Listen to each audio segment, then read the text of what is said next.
Okay, we're here in Libby's cage, which is a reticulated python. I see she's just made a bit of a mess in her water bowl, but just want to come and check on her quickly. Now with a snake like this, you know, large pythons, especially a reticulated python, they've got quite a mean feeding response. So we've always just got to let them know that it's you. So we always just give them a little nudge. This is a heavy-bodied snake, is an ambush predator, so they're going to lie in wait. Now your reticulated python, see if we can just turn her head here. She's got heat pits all around her lips, so she can see warm-blooded prey in the dark. Okay, so if you step into a cage with an ambush predator and you've got a heat signature, movement, and they're thinking about food, a snake like this will kill you. So in owning something like a reticulated python, you really need to know, what you're doing and follow the tapping rule. The snakes do learn that the little tapping, yes, it's me. You can hear she does hiss a little bit. Okay, that's her being like, just leave me alone, I'm a little irritated. But funnily enough, she will not strike out. Obviously a feeding response is to hold on, constrict something to death, whereas defensive would be opening the mouth facing me, hissing with her mouth open, letting me know that you come closer, I will bite. And again, they only do that if they're scared for their lives. So she knows it's me. She's just like, ugh, don't tickle me, leave me alone. But it's amazing how tolerant these snakes are. I just want to see if we can get in a little closer to her. Hello girl, it's okay. Oh, she's so nice and warm. Under here we've got her 2 lights with her heat probe. She is very, very warm in here. Often when a probe is hanging in the air, it's not picking up the temperature exactly of the probes and things like that. So let's see if we can warm this probe up if it dims the lights a little bit. They slowly start to dim. Okay, so we got her on a dimmer stat. Let's see. Alright, girl. So I mean, she'll nudge and move and stuff. She's so powerful, I can barely stop her. But you can see she's kind of like irritated, but she doesn't strike out. A lot of retics are like this. She just wants to be left alone. But we do have to work with them from time to time. Just let her know it's me, it's okay. There we go. Yeah, I know. You're grumpy today, hey?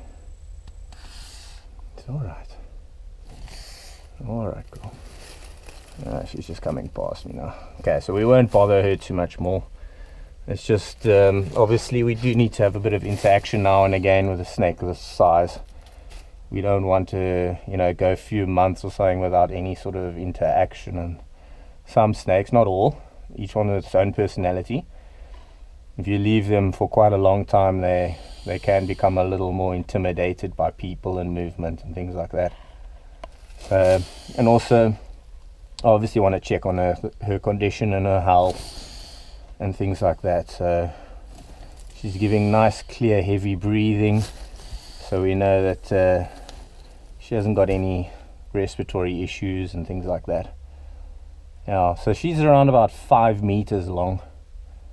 A snake this size is extremely dangerous. You can see how thick she is. Sorry, girl. And she is pure muscle. They say that reptile muscle tissue is 3 times as strong as mammal. So this is a 5 meter hunky chunk of muscle, as thick as a man's thigh.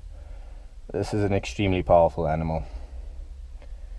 You will not win a wrestling contest with one of these, especially if they're able to sort of bite you in the face and pull you down. You won't stand a chance. So people have been eaten by this species. It's the only species that has been known to swallow grown people whole. And the record length is around the 9 to 10 meter mark, making this the longest species in the world, whereas the Anaconda is the heaviest. Really beautiful snakes. A lot of people keeping these in captivity. Come in lots of different mutations. This is a normal wild type. You can't see her pretty colors, but this is nice yellows.